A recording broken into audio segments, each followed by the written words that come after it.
ॐ यो भूतं च भव्यं च सर्वं यश्चाधितिष्ठति स्वर्यस्य च केवलं तस्मै ज्येष्ठाय ब्रह्मणे नमः। तस्मै ज्येष्ठाय ब्रह्मणे नमः।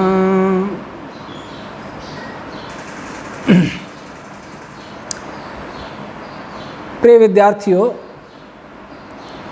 पिछली बार हमने आपके लिए 11वीं कक्षा से लेकर के एमएससी छात्रों के लिए कुछ प्रश्न उपस्थित किए थे और ये कहा था कि इनको अपने अध्यापक,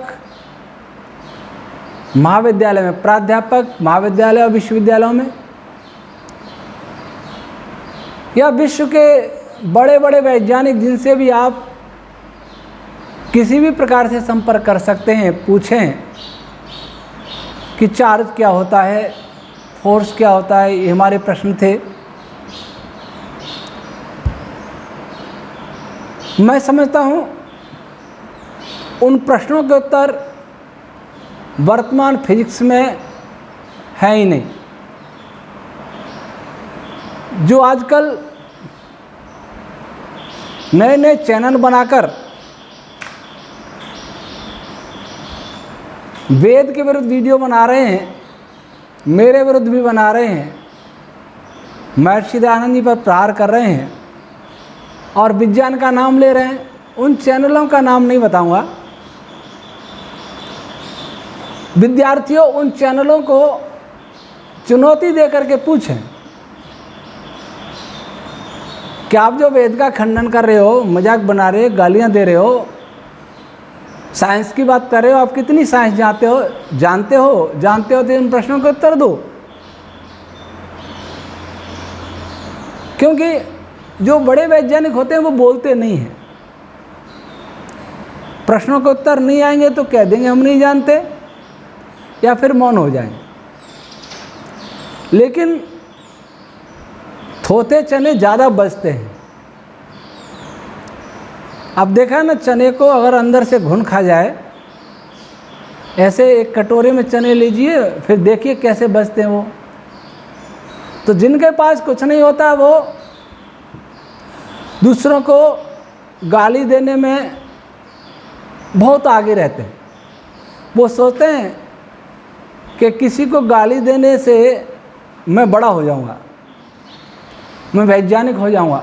तो ऐसे लोगों को पकड़ो और उनको पूछो कि इनका जवाब दो। बहुत एडवांस साइंस की बात करते हो, बहुत साइंटिफिक प्रूफ मांगते हो, वेद की निंदा करते हो। आज हम और दूसरी चर्चा करते हैं। अगले प्रश्न उन्हीं विद्यार्थियों से मैं आप लोगों में जिज्ञासा भाव पैदा करने के लिए ये प्रश्न अपने सामने रखता हूँ। ऐसा नहीं कि मैं आपसे प्रश्न पूछ रहा हूँ, मैं आपके अंदर एक ऐसा भाव पैदा कर रहा हूँ कि आप अपनी पुस्तकें पढ़ करके मन में जिज्ञासा जगाएं। प्रकृति का हर पदार्थ हमारे अंदर जिज्ञासा पैदा करे। वनस्पतियों को देख करके, रात में तारों को देख करके, सूर्य को देख करके, अपने शरीर को देख करके हमारे अंदर जिज्ञासा जगें। प्रकृति में होने वाली छोटी और बड़ी घटनाओं को देख करके, जब न्यूटन गिरते सेब को देख करके जिज्ञासा पैदा कर सकता है, उसके बाद महान वैज्ञानिक बन सकता है, तो आप क्यों नहीं? इसलिए प्रकृति में, सृष्टि में घट रही हर घटनाओं के पीछे झांकने का प्रयास करिए। ये प्रश्न खड़े करने का उद्देश्य मेरा यही है। और मैं ये भी देखना चाहता हूं कि जो वैज्ञानिकता की बात करते हैं वो कितने पानी में हैं, वो इन प्रश्नों का उत्तर कैसे देते हैं।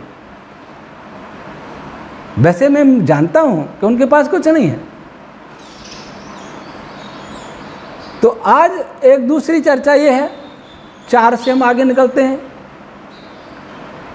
अपन जो भी इस ब्रह्मांड में देखते हैं उसका एक बहुत बड़ा भाग है, या कहीं सबसे बड़ा भाग जो दिखाई देता हमें, दिखाई नहीं देता है वास्तव में वो, पर जिसको हम जानते हैं मानते हैं, वो है आकाश, स्पेस। इससे व्यापक और कुछ भी हमें जड़ जगत में कुछ भी नहीं है। चेतन में ईश्वर है, और इससे जो व्यापक है जड़ जगत में, वो वर्तमान फिजिक्स का विषय नहीं है, वो वैदिक फिजिक्स का विषय है। प्रकृति है, मन है, प्राण है, वो आकाश से भी सूक्ष्म है, उनकी वो फिजिक्स का विषय नहीं है। इसलिए वर्तमान फिजिक्स में जो पदार्थ सबसे अधिक व्यापक है उसका नाम है आकाश, स्पेस। आपने स्पेस टाइम 6ठी 7वीं तो नहीं, शायद 9वीं से लेकर के और PhD और शीर्ष लेवल तक स्पेस टाइम पढ़ते जीवन निकल जाता है। स्पेस टाइम के बिना फिजिक्स पूरी नहीं होती, स्पेस टाइम के बिना शुरू ही नहीं होती। कोई कैलकुलेशन नहीं जिसमें टाइम नहीं, फिजिक्स में लगभग।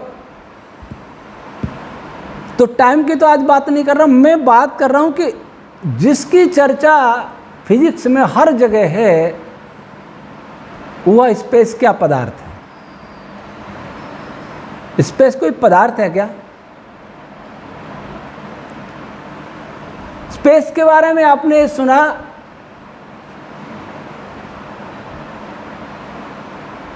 कि आकाश, जिसको आकाश कहते हैं हिंदी में, वो मास बहुत बड़ा कोई मैसिव ऑब्जेक्ट है, बहुत भारी है, तो हम स्पेस सिकुड़ कर्व हो जाता है, मुड़ जाता है। जब किसी तारे के पास में होकर के किसी दूसरे तारे या कहीं से आता हुआ प्रकाश गुजरता है तो थोड़ा सा मुड़ करके फिर आता है, क्योंकि उसको वो मास कर्व कर देता है। स्पेस और गुरुत्व, इनका बहुत निकट संबंध बताया जाता है। और वर्तमान जो नया फिजिक्स है, नई फिजिक्स क्या कहती है कि ग्रेविटेशनल फोर्स कोई फोर्स नहीं है, स्पेस का कर्वेचर फोर्स है। एक उदाहरण देते हैं, जैसे मान लीजिए ये कोई मेरे पास बॉल है, ये पेपर वेट है, और एक बाल्टी हो, उसके ऊपर कपड़ा ढक दें, मान लीजिए कपड़ा है और ये पेपर वेट मैंने रख दिया, तो पेपर वेट या कोई लोहे की बॉल, उसके कारण कपड़ा नीचे झुक जाएगा। इसमें मास है इसलिए कपड़ा नीचे झुका, इसमें मास नहीं होता तो कपड़ा नीचे नहीं झुकता। अब बाल्टी के किनारे झुके हुए कपड़े पर एक कांच की गोली रख दीजिए, वो लुढ़क के इसके पास ही जाएगी। तो वर्तमान फिजिक्स क्या कहती है कि ये कोई फोर्स नहीं है, ये कर्वेचर हुआ तो कर्वेचर में वो कांच की गोली चली गई। जब हम रोड पर गाड़ी चलाते हैं और रोड में कोई डिप आ जाता है तो गाड़ी अपने आप नीचे जाती है, कोई फोर्स काम नहीं कर रहा। ऐसा गुरुत्व के जानने वालों का तर्क है। अब आप इसमें विचार करिए। जैसे बाल्टी को ढककर के कपड़े से मैंने स्पेस बता दिया, रबर शीट के रूप में बताते, आपने बहुत देखा होगा, पढ़ा होगा पुस्तकों में। रबर शीट 2 डायमेंशनल है, द्विविमीय। तो 2 डायमेंशनल जो पदार्थ है उसको तो हमने कह दिया ऐसे झुक गया, लेकिन जो 3 डायमेंशनल है, जो सब जगह भरा हुआ है, मान लीजिए पानी के अंदर ये मैं ले जाऊं इस पेपर वेट को पानी के अंदर, तो इसके आगे पीछे दाएं बाएं ऊपर नीचे सब जगह 10 दिशाओं में पानी है। अब उसको ये कैसे कैसे कर्व करेगा, ये आप पूछिए। जो 2 डायमेंशनल शीट है ये तो कर्व हो जाएगा, लेकिन आप पानी के अंदर बैठे हुए हैं, चारों ओर सब ओर पानी है, तो वो कर्व कैसे होगा? इस कर्वेचर का क्या अर्थ है? कर्व होना या नहीं होना 2 डायमेंशन में तो दिखाई दे सकता है। एक पतला धागा उसमें भी दिखाई दे जाएगा, ऐसे झुक जाएगा, ये है, ये झुक जाएगा, लेकिन चारों ओर यही पदार्थ है, तो वो कर्व कैसे होगा? स्पेस, हर ऑब्जेक्ट, चाहे वो ग्रह है, उपग्रह है, तारे हैं, सो कॉल्ड ब्लैक होल हैं, उनके चारों ओर स्पेस भरा हुआ है, तो मास के कारण वो कैसे कर्व होता है? डेंस तो हो सकता है कि मास के पास स्पेस की मात्रा अधिक हो, डेंस हो जाए कुछ, और बाहर विरल रेयरनेस हो, ये तो हो सकता है, पर कर्वेचर का क्या अर्थ हुआ? और डेंस हो गया, मान लीजिए इसके चारों ओर वो पानी है, डेंस हो गया, अब इसके चारों डेंस होने से यहाँ कोई गोली है, वो कैसे, इसमें कैसे गिरती है?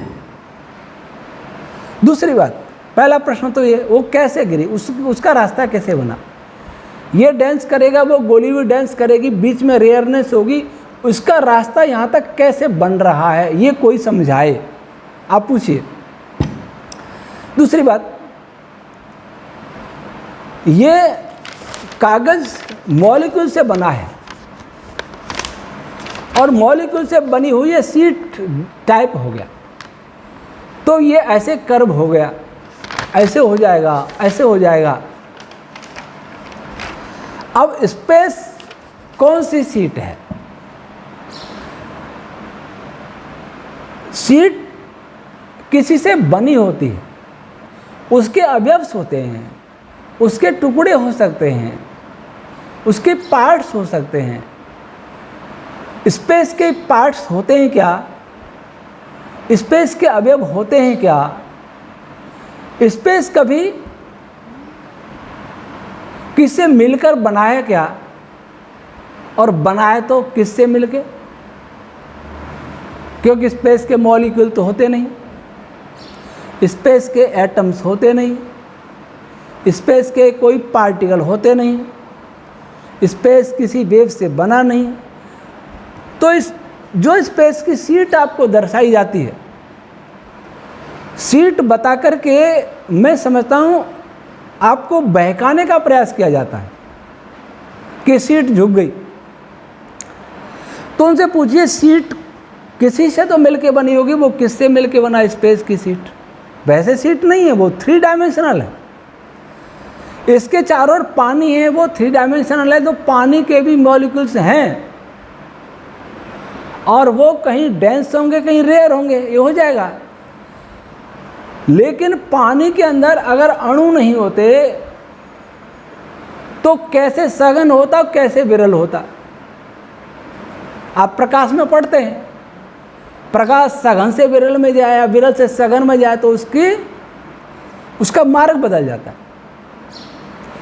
सघन विरल कौन हो सकता है? जिसकी कोई संरचना हो, जिसका कोई स्ट्रक्चर हो, किसी से मिलके बना हो, उसके अवयव्स हों, पार्ट्स हों, वो सघन भी हो सकता है, विरल भी हो सकता है। हवा है, हवा के मॉलिक्यूल्स हैं, टायर में भरो, गाड़ी में पंप मारो, और पंप मारोगे तो पहले जैसे जैसे सघन होता जाएगा टायर ठोस होता जाएगा। ऐसा क्यों होता है? मॉलिक्यूल से बना है, और मॉलिक्यूल, 2 मॉलिक्यूल्स के बीच में बहुत सारा गैप होता है, खाली जगह होती है। अगर मॉलिक्यूल से मॉलिक्यूल एकदम सटा हुआ हो तो क्या एयर, हवा डेंस होगी? नहीं होगी, न फैलेगी न सिकुड़ेगी। न सघन होगी न विरल होगी। अब स्पेस कर्व होगा तो सीट जैसा होगा, लेकिन सीट जैसा उसको मान नहीं सकते क्योंकि 3 डायमेंशनल है। और सघन होगा, विरल होगा तो उसके क्या कोई पार्टिकल है, और क्या उन पार्टिकल्स के बीच में बहुत सारी दूरी है, जो दूरी कम हो जाती है सघन होने पर और विरल हो जाए दूरी बढ़ जाती है। ये पूछिए कि स्पेस किससे मिलके बना है।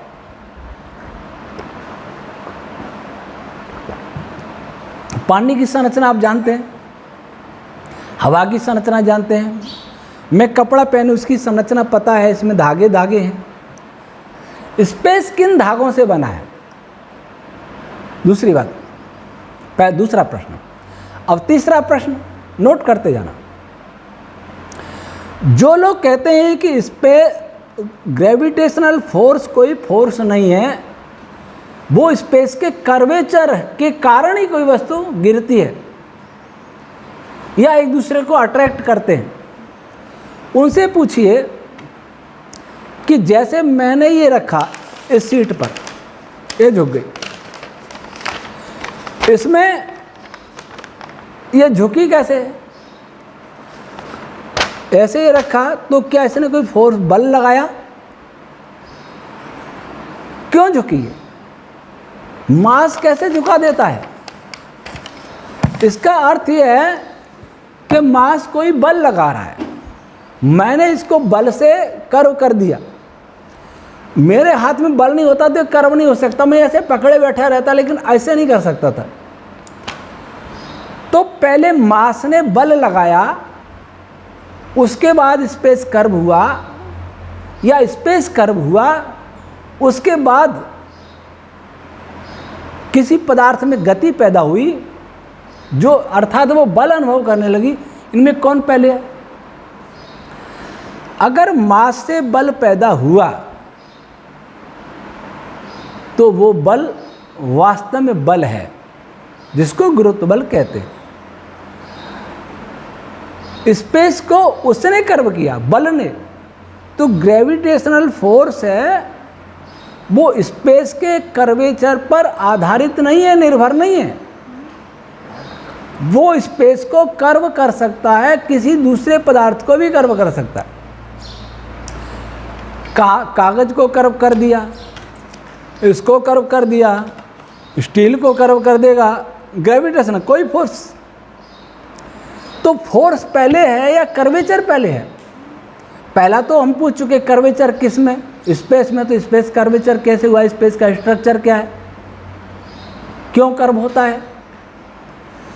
और दूसरी बात, अगर ये कहें कि कर्वेचर पहले हो गया, फोर्स बाद में लगा, तो कर्वेचर हुआ क्यों? मास के आने के बाद मास का, इसके मास का, ये कोई तारा मान लीजिए, इसके मास का इस स्पेस से क्या इंटरेक्शन है? क्यों ये कर्व हो रहा है? क्यों ये सघन हो रहा है? क्यों ये डिस्टॉर्ट हो रहा है? ये कभी आप सोचेंगे? ये सोचिए, पूछिए।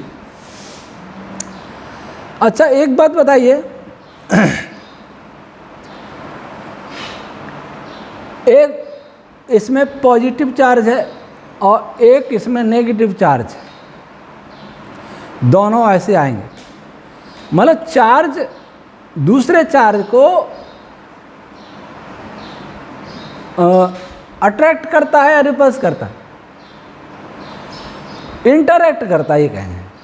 अन्योन्य क्रिया होती है दो चार्ज में, चाहे वो समान चार्ज हो चाहे असमान हो। असमान होगा तो आकर्षण हो जाएगा और समान होगा तो प्रतिकर्षण हो जाएगा, लेकिन अन्योन्य क्रिया अवश्य होगी चार्ज में। अच्छा, एक चार्ज वाला है और दूसरा बिना चार्ज का, इनमें कोई होगी क्या क्रिया? नहीं होगी। इसका अर्थ हुआ कि चार्ज वाली वस्तु को ही इंटरैक्ट करती है। वैसे ही मास वाली वस्तु, द्रव्यमान वाली वस्तु दूसरी द्रव्यमान वाली वस्तु को इंटरैक्ट करती है। एक में मास है दूसरे में मास नहीं, तो उनमें इंटरेक्शन होगा नहीं, ये आप सब जानते हैं।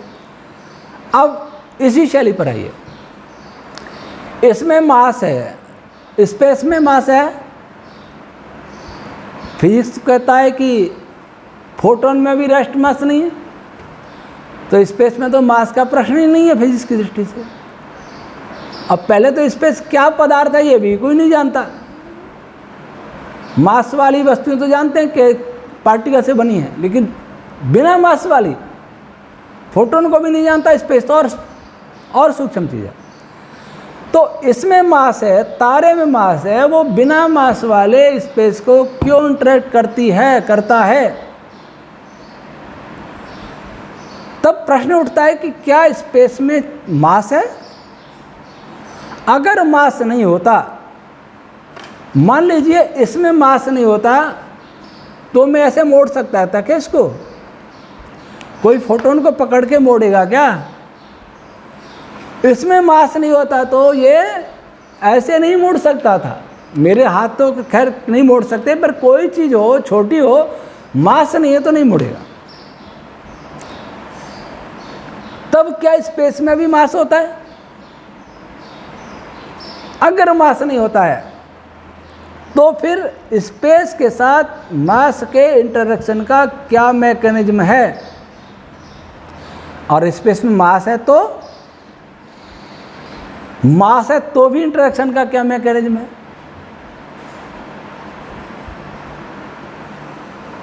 अगली बात, अगर स्पेस में मास मान लिया जाए तो क्या होगा कि हर मास वाली वस्तु को वो इंटरेक्ट करेगा और उसमें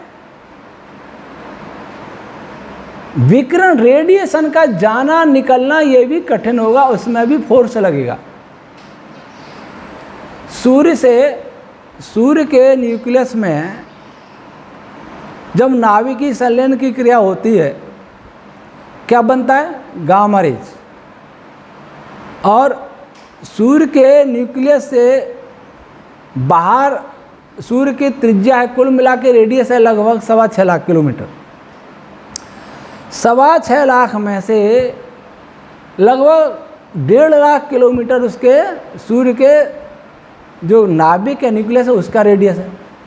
बाकी बच गया 4.25 लाख किलोमीटर। तो 4.25 लाख किलोमीटर चलने में सूर्य के प्रकाश को, अर्थात जो सेंटर में गामा रेज बने नाभिकीय संलयन से, उस फोटोन को, गामा फोटोन को बाहर तक आने में, सूर्य के बाहरी तल पर आने में लगभग 1 लाख वर्ष लगते हैं। क्यों लगते हैं? इसलिए लगते हैं कि सूर्य के अंदर जो भी प्लाज्मा है, पार्टिकल है, आयंस हैं, उनसे टकरा के आता है। उनमें अगर मास नहीं होता तो वो बड़े आराम से बाहर आ जाता। उनको मास इंटरेक्ट करता है, और भी दूसरा कुछ इंटरेक्ट करता है, वो आगे बताएंगे। उस इंटरेक्शन के कारण सूर्य का प्रकाश 1 लाख वर्ष में 4.25 लाख किलोमीटर चल पाता है। अर्थात 1 वर्ष में 4.25 लाख किलोमीटर। तो उसकी स्पीड अब घंटे में निकालोगे, सेकंड में निकालो तो कितनी आएगी? कुछ भी नहीं आएगी। इतना धीरे धीरे, चींटी की गति से भी धीरे धीरे निकल पाता है। 1 वर्ष में कितना चला? 4.25 किलोमीटर। 1 वर्ष में 4.25 किलोमीटर, चींटी तो बहुत चल लेगी 1 वर्ष में। और सूर्य का प्रकाश 4.5 किलोमीटर चल रहा है। क्यों? क्योंकि वह मासिव पार्टिकल है, मैसिव पार्टिकल, उनसे इंटरेक्शन हो रहा है, चार्ज पार्टिकल उनसे इंटरेक्शन हो रहा है। अगर स्पेस में मास माना जाएगा तो उसमें भी रेडिएशन को निकलने में समय लगेगा, वहां भी इंटरेक्शन काम करेगा। क्या वहां भी इंटरेक्शन होता है? फिर ये इलेक्ट्रोमैग्नेटिक वेव दूर से हमारे पास आ ही नहीं पाएंगे। वो तो जब 1 मिनट में जब वहाँ इतना समय लगता है तो स्पेस में भी कुछ तो होगा इंटरेक्शन, अगर मास है तो। मास नहीं है तो मास वाले ऑब्जेक्ट से कारण वो कर्व नहीं होगा, डेंस नहीं होगा। मास है तो रेडिएशन या अल्फा बीटा गामा ये जो रेज आ रही हैं सूर्य से, इनमें भी बाधा आएगी, वो यहाँ तक नहीं आ पाएंगे, आएंगे तो बहुत धीरे आएंगे। तो पूछिए क्या वो धीरे चल रही हैं? स्पेस नहीं होता, क्या वो तेज आती? अब आते हैं, क्या चार्ज के साथ भी ऐसा होता है? आप लोगों ने मास के बारे में तो सुना कि कोई मास, बड़े मास वाला तारा है, ऑब्जेक्ट है, उसको कर्व कर देता है। क्या चार्ज ऐसा करता है? हाँ, चार्ज भी ऐसा करता है। रिचर्ड पी फाइनमैन की पुस्तक देखिए, लेक्चर्स ऑन फिजिक्स। बहुत बड़े वैज्ञानिक थे। उन्होंने लिखा कि पॉजिटिव चार्ज अपने चारों ओर स्पेस में एक ऐसी कंडीशन पैदा करता है जो नेगेटिव चार्ज को अपनी तरफ अट्रैक्ट करता है। अर्थात पॉजिटिव चार्ज स्पेस को डिस्टॉर्ट करता है। डिस्टॉर्ट, कर्वेचर एक ही बात। ऐंठन, मुड़ना, ऐंठन भी तो मुड़ना ही है। इसका अर्थ हुआ कि जो मास की सुन रहे थे कि मास वाली वस्तुएं कर्व करती हैं स्पेस को, इसलिए ग्रेविटेशन फोर्स कोई फोर्स नहीं है, वो तो कर्वेचर के कारण वस्तु नीचे की तरफ आती है या किसी भारी पदार्थ की ओर जाती हैं।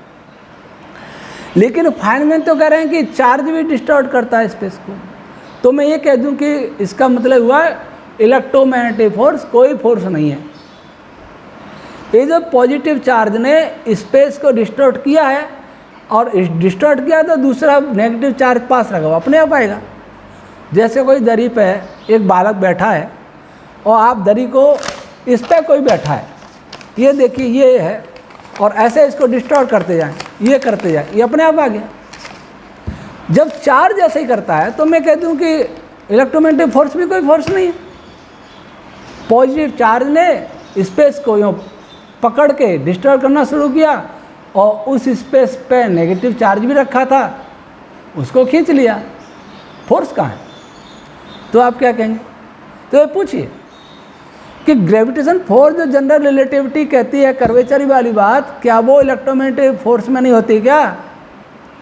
फोर्स पर फिर हम ही बात करेंगे कभी। केवल यहाँ इतना ही कि अगर चार्ज डिस्टॉर्ट करता है, कर्व करता है स्पेस को, तो क्या स्पेस में चार्ज भी होता है? नेगेटिव चार्ज वाला भी प्रभावित होता है, पॉजिटिव चार्ज वाला। तो स्पेस में कौन सा चार्ज होता है? क्या चार्ज होता है स्पेस में? नहीं होगा, तो इंटरैक्शन नहीं होगा। और होगा तो फिर चार्ज पार्टिकल जब इलेक्ट्रॉन जैसे गमन करेगा, सूर्य से आते हैं प्रोटॉन और इलेक्ट्रॉन, चार्ज स्पेस में होगा तो आ ही नहीं पाएंगे, वो तो स्पेस में कहीं फंस जाएंगे। तब इसका समाधान क्या है कि चार्ज पार्टिकल स्पेस में चल भी रहे हैं और उसको डिस्टॉर्ब भी करते हैं। तो ये सब कैसे होता है? तो आज इतना ही। पहला प्रश्न, आकाश क्या है? क्या आकाश कोई व्यवहारिक पदार्थ है, काल्पनिक है, वास्तव में है? वास्तव में तो इसके अवयव पार्ट्स क्या हैं, उन पार्ट्स से कैसे बना, स्ट्रक्चर क्या है? बल पहले है या स्पेस का कर्वेचर डिस्टॉर्शन पहले है?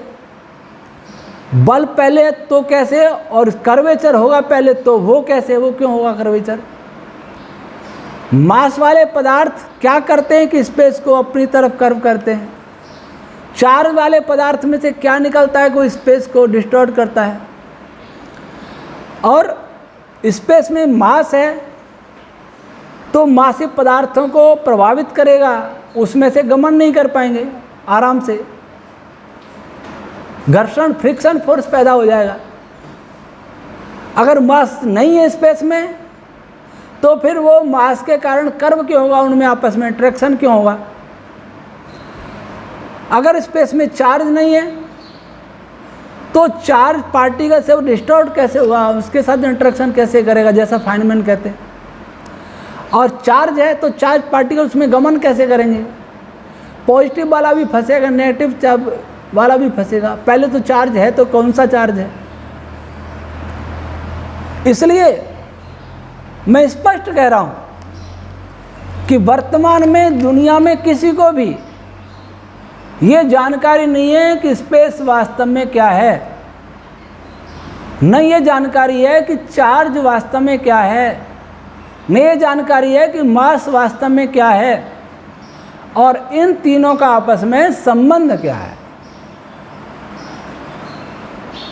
इन प्रश्नों को भी आप पहले की भांति